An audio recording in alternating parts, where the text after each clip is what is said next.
Welcome. This is the second episode of the RXMaryJade podcast. I'm here with Radcliffe Bennett from Solus Tech.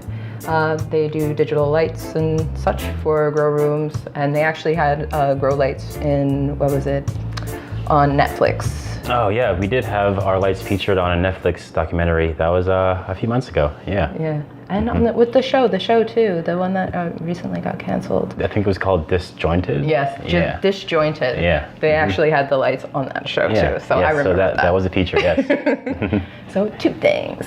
But what I want to talk about today, what we're all going to be talking about, is getting into the New Jersey cannabis business, the cannabis. Yes. So I want to talk about a little bit what RXMaryJade actually does and what it is and what it means to me. So what I'm doing, or in the process of doing, is actually talking to physicians, consulting them about cannabis. A lot of them don't have the basic knowledge that some of us long-term users have, like even the difference between an indica and a sativa, CBD, THC. I'll have to say, I'll give them credit. A lot of them do know about CBD, and especially now because the government approved the epilepsy medicine, that they definitely are looking into different cannabinoids. I saw that. So my goal is to educate these physicians and make them see what patients are having to deal with, what they're going through, and understanding that there's different strains out there, and understanding that this is medicine, and if we're going to be treating it like medicine, then we really need to be taken seriously. I've been a massage therapist for over a decade, so I'm familiar with the body, pathology, and things like that, and how alternative medicine and complementary medicine can really benefit us. So that's where I'm coming into the cannabis game, whereas some people might take other routes. You might want to try to work at a ATC, Alternative Treatment Center, dispensary. We have a few across the state. We might be expanding and having more. There's other ancillary businesses as well that we'll get into. And then also, I do believe that I remember a few questions that people had that we might be able to incorporate. But I actually started almost 2 years ago working at an ATC, and that's where I met Rad. Rad actually started before me. Yeah, I've been in the industry now for about 3 years. In August it'll be 3 years, but we did meet 2 years at one of the ATCs in New Jersey, so that's where we kind of became, started the friendship, and kind of grew from there. But we started as trimmers, Yeah, definitely. And trimming was It's an experience. It is. I really enjoy, I'm one of your people, they're like, oh, you're a trimmer? I really enjoy trimming. To me, it was like meditation, because you put on your headphones and you just go to town on these plants, and it's always like a different strain, and it's nice. But I know it's not for everyone, and I know your shoulders are killing you at the end of the day. Your shoulders, your hands, you feel it at the end of the day, definitely.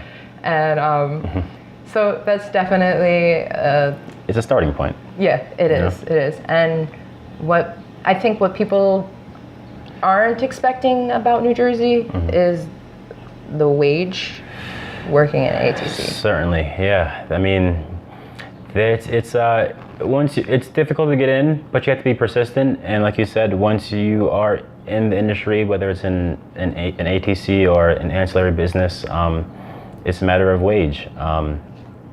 And I'm not too sure what the going wages are in all the ATCs, but I can imagine it's competitive.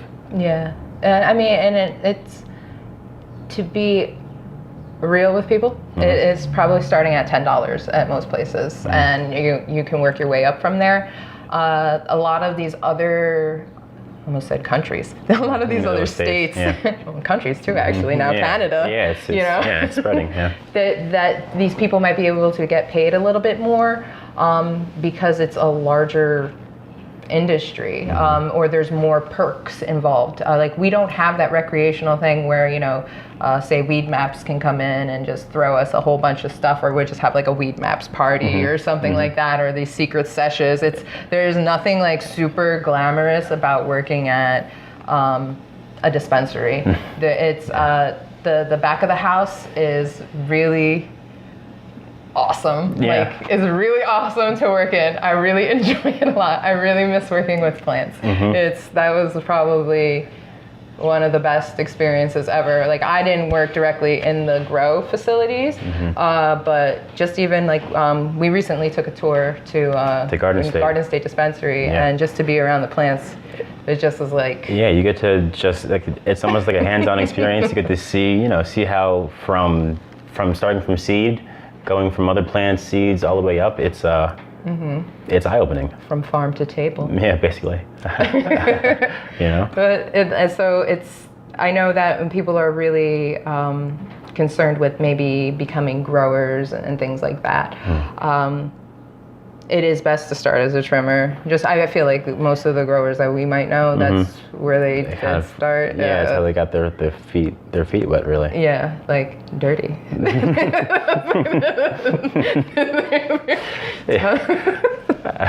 But that's the starting point. Is to start in the trim room. Work these harvests. Whether they be an ongoing cycle. Some ATCs might do that, or they might have something that's a little bit more seasonal. Yep. It really depends on how people are doing their grows. I'm not really familiar with that, nor is that something that I feel like that might be their trade secrets. Yeah, so I can't even speak on that.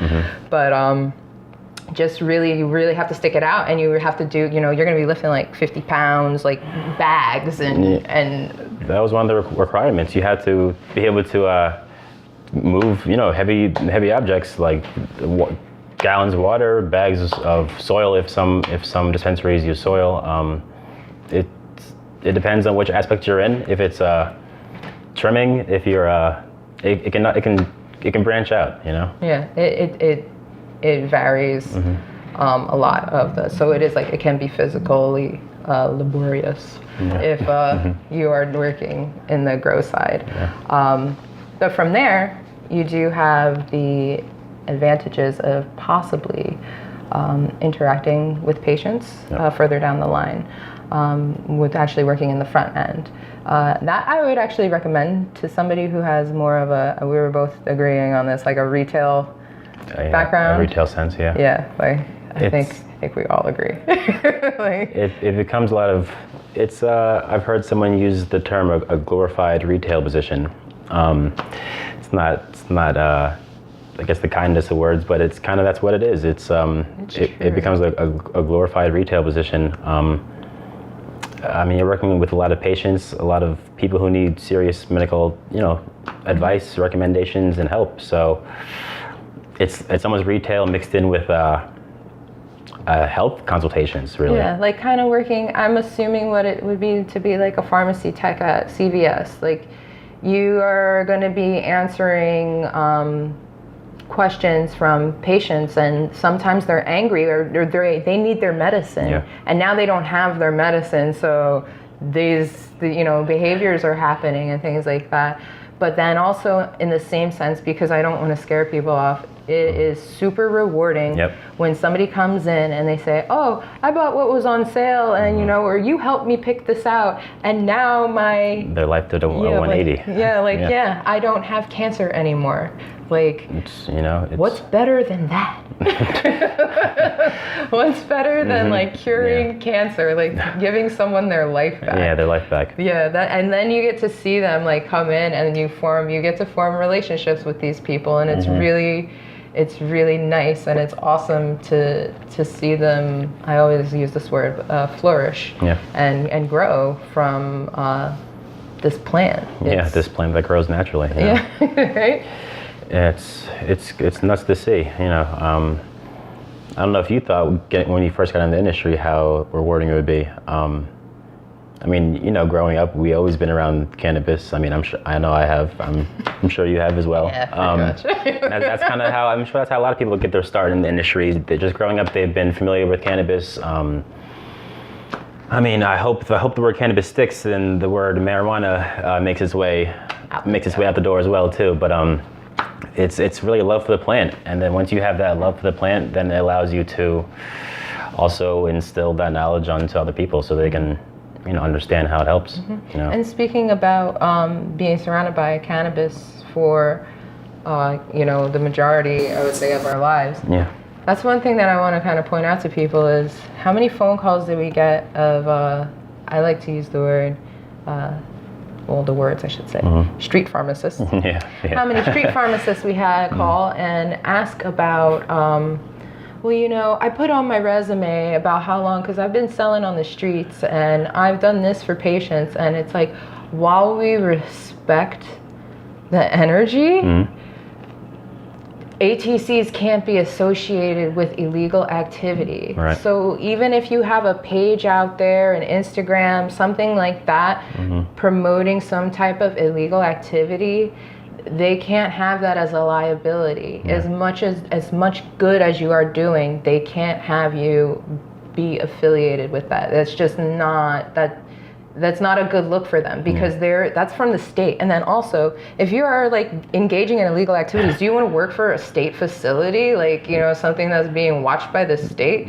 That just Seems like conflict of interest a little bit. Yeah, that's not like, I don't know, I don't always smoke and then go sit with the police, but I mean, it happened to me the other day, but it was pretty cool. But I don't always choose to be watched by the government. Like, that's not my idea of a good time in the cannabis industry. Having the proper, can't have your street cred on your resume. And that's, I don't want, the ATCs can't be affiliated with. They just try and, they have to do it, by the books, obviously, but they have to just have a specific, image, really. Yeah, that's very true. It's true, and that's why they don't. The ATCs, they aren't associated with each other. Like, there's no. Yeah, they're all. It's not like, oh, well, just go to Breakwater if you're at Garden State, or no, they're gonna tell you, like, okay, yeah, some of the employees will tell you, okay, make sure if you want your CBD, go to this place or whatever. Spot, yeah. But they might be like, if you come back in 2 weeks, we will have that strain. So they're not trying to really ship you, away. And that's why I think like they're going to be excited about satellite locations, because now that's like doesn't put as much pressure on them. They can expand a little more. Yeah, exactly. But getting away from like talking about illegal things, if the alternative way to do that would be to discuss the knowledge you have about the plant, about the medicine, about the people that you've actually helped, if you were actually helping people. Because I did have one gentleman say that that's what he did. He made brownies for people with cancer that were doing chemo. And if that's what you did, that's fine. But if you put that on your cover letter is getting thrown out, just letting you know. But if you put that you've seen cannabis used in a medicinal fashion that have helped people going through this type of cancer, and it had cured them, and they were now in remission, and you know them personally, there you go. Yeah, go for it. Like that's what you're looking for. Yeah. A lot of, I really feel like if you are retail minded, definitely do the front end. That is definitely your ticket in. What I really don't recommend, though, are these fly-by-night. Yeah, these pop-up kind of shops. Yeah, the cannabis education classes.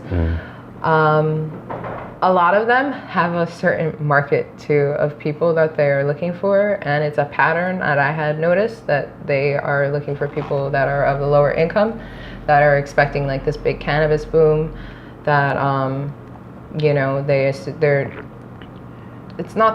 it's not providing you with actual accurate information that's educational, because they are. It's that this isn't guaranteeing you a spot in the industry. You know what's guaranteeing you a spot in the industry? Coming out to industry things, coming out to CannaGather, coming out to Women Grow meetings, coming out to cannabis business expositions. That's what's going to set you apart from everyone else, because that means you were willing to invest in yourself, whether that ticket was $600 or that ticket was $30. You took the time to invest in yourself in a legitimate fashion, and you showed them that you were willing to take the risk. Yeah. And be active and get involved. Yeah. Yeah. And it's, you know, important to see that people want to be legitimate. Yeah. Too, because that's again back to like the street pharmacists. Like, yeah. they really want that liability. That's a real big thing. I can't stress the liability part enough. Like, how many shops do you think you've come across? Like a handful, more than 5, more than 10, just kind of those classes that are out there that kind of try and reel in people. Well, personally, that even when I met you, that was like one of the first things that I told you, oh, I took this class, and I had the book, and the book had good information in it. Yeah. But it was like, some of the words were misspelled. It looked kind of like, just like, really? Just kind of like, you know, oh yeah, man. And they just put together kind of thing. Yeah, dude, what should we name this? That's what it kind of looked like, and it was just like this makeshift textbook. Yeah. But they're, you know, I can't even really tell you how many schools there are out there like that. And I don't want to name any in particular, because I really feel it's like people need to do their own research, and you need to figure out if it's something that you want to invest in. Like, if you have no idea about growing at all whatsoever, and you're like, I don't want to just look this up online, then take the class. Yeah, like, just to get your knowledge. Yeah, like, if you have no clue, like, say you can't afford the plane ticket to go to Denver and understand how they're doing it in dispensaries out there, take the class. Like, I'm not going to discourage you from information, but, you know, just be mindful. There are people selling snake oil out there. They certainly are. Yeah, they know that they are making money. This is how these people in the cannabis industry make money, off of the people expecting to make the future money. Yeah. Like, it's already happening. Yeah, and I've done it, so I know. That's why I'm speaking from experience. Yeah. And I mean, I'm glad I went, and that's why now I could tell people, you have the first hand. Don't do it, please. Save yourself some extra funds. Yeah. Like, seriously, like, if anything, take a herbalism class. Take something more in regards to plants. Yeah. Or medicine. If you're more front end, take a class in like some type of pathology, like maybe at a community college, something like something that's trying to show you that you're like. You can be hands-on with the patient, and also like a natural way of healing. Yeah, so that you're familiar with it, that you can relate to doctors, because sometimes like working the front end, you did have to call physicians. Yeah, there were a lot of times when, I mean, coming from a trimmer, I worked my way up to being one of the company's outreach coordinators, and you work with a lot of physicians, and we've heard, you know, even the doctor that we most recently had a chat with, they were almost oblivious to the endocannabinoid system, you know. So once you're in a dispensary, you kind of have to educate the patient, you have to educate the physician. So it takes a lot of knowledge for yourself, but then once you kind of understand more than the basics, once you understand the industry, how it works, and how it can really change a person's life, then you can, you know, instill the proper knowledge. On others, and that's the whole point of it all. And that's why I'm here, is because there is just that lack of education. Yeah. So, I mean, even if people wanted to reach out to me and ask about how to get a job, I have had people reach out to me and like, I can't get you the job. I can't get you the job because there are so many factors in play. I don't know if you have a criminal background. Some people don't care about it. Others do. There's so many things that are in the background that we don't see as these employees, that we just have to be mindful that are happening. Yeah.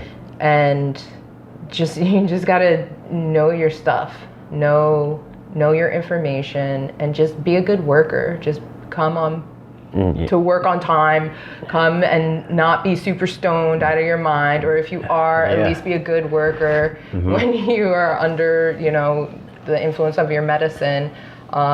I think that's what a lot of people think, that it is kind of like that show Disjointed, that people are just kind of going to be like, yeah, vape pen, okay, cool. And I want to touch back on what you just said.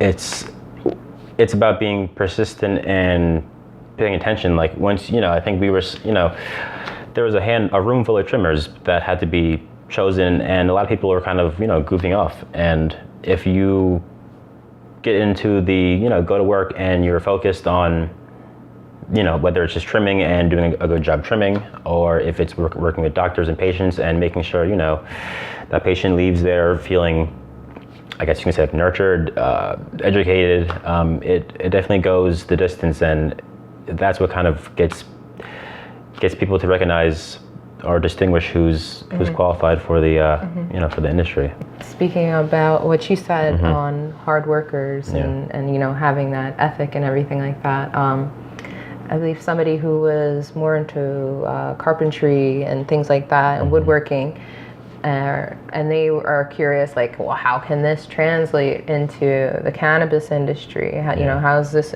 Can you use your skills? Like, you definitely can use your skills. If you can prove that you're invaluable to these plants, then you're in. That I think that's what they really want. They want to know that you are honest, you're hardworking. You know, it doesn't matter what your background is, because how are you supposed to have a background in cannabis if this just became a legal this industry is so new. Like, even there's California and everything, but then again, they do look at that. They're like, okay, well, if you were doing so well in California, why are you in New Jersey? Why are you not back in California with your business? So you have to keep that in mind. So anything translates, really, and basically, and then once you get into a dispensary, you can end up working at a company like you're at. You can make it into an ancillary business, and that's what, you know, Solus Tech is. So many people think they have to, in a sense, touch the plant, but there are a lot of businesses like Solus Tech, and we are a lighting company. So we sell the grow lights that grow the cannabis plant. And you know, I was fortunate enough to start at ATC and then find a business that's also in the cannabis industry, you know. Yeah, and then, you know, you also can maybe work for a doctor as a patient educator if you have the knowledge, again, like I said, the medical knowledge about pathology and things like that, and of the cannabis plant. You can work for the doctors. Yeah, there's so many different there's so many different avenues. You know, create your own little ideas. You know, I believe that there is a patient out there that does some type of puffin paint. If everyone has their medical cards, then there's and nobody's sharing their medicine, then there's no reason why this isn't, you know, an actual thing that people are doing. People drink wine and paint. You know. Yeah, why not have your medicine? You know, why not medicate and paint? So there's a ton of businesses. I also wanted to mention Blushy Babes. They actually make cannabis-inspired apparel, and it's really cool, like, stuff. It's like "Feminize Your High" is their slogan and things like that. But it's really awesome because, you know, just me as a female in cannabis, we are kind of seeing that it is male-dominated currently. But, you know, things do change. Changing, like Women Grow coming around. Like Jane West, she is one of the founders of Women Grow. You know, she sells all of these like ancillary items, like the Solo, the Compact. There are all these like one-hitters that are discreet and sleek. So there's endless options. You can have a paper company. You can sell CBD products. You know, work for a CBD wholesaler. It's you can do anything. You don't necessarily have to work in a dispensary. Yeah, I think it starts with creating an idea and then being persistent with it, you know? All these different ancillary businesses, I'm sure it all started with an idea, and then they they knew themselves that they wanted to get into the industry, and they just continue working at it. And that's kind of what it takes, for you to have RXMaryJade. That you started an idea, and look where it's come today. So it's a matter of just kind of chipping away, almost every day at it. Yeah, and you can't stop. And if you want to do your own private endeavors in cannabis in New Jersey, you can't stop. You can't sleep. You can't eat. I mean, that's why we have the cannabis, right? But keeps going, right? but it's really an ongoing thing. I have to call these physicians and get no's. I have to build this website and take money from savings that I don't have, or work extra jobs, or do things. And not charge patients or potential patients for information. Like, maybe further down the line that might be something, but right now that's not on the horizon. Like, this is just about getting safe medicine and safe information out to these people, because this is going to be an explosion and a little bit of a confusion for a lot of people. And I think that if you want to work in cannabis in New Jersey, you got to be one of the ones that is helping sort it out and educate and helping people and not creating more chaos. You got to be a unifier. Absolutely. In cannabis. You have to work together, kind of, like you said, unify.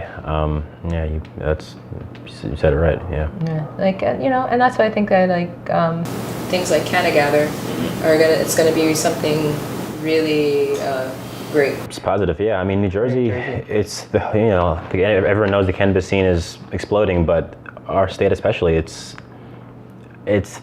like we said, there's so many different avenues to in the industry. It can take form any way.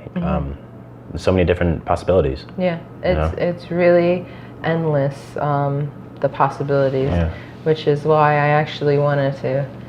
I'm going to end on this note. That there's a little fortune cookie I found. Oh yeah, the fortune cookie. That I found, yes. And it said, somewhere deep inside, we all can fly. And I think that that's very true. If you take that idea, the sky is the limit. So just soar. And that's how RXMaryJade got its start. And I hope that it doesn't end soon. And I hope that you're here along the way as well, because once everyone comes together, I think with this industry, it's a matter of, it's a community, the cannabis community. So once you're a part of it, it makes it helpful to navigate through it. Well, that's the end of the episode for today. Thank you for being here, Rad. Glad to discuss some things. I will definitely have you back, because there's a ton more that we should discuss. Can dive into. Yes, there's the surface. Yes, this was the surface. Especially actually tomorrow is going to be Cannagather, so I'm going to see you there. Yes, and the first in New Jersey. So we'll definitely have to recap on that as well. But thank you all for viewing. Thank you. And it was great seeing you. Peace out. Peace.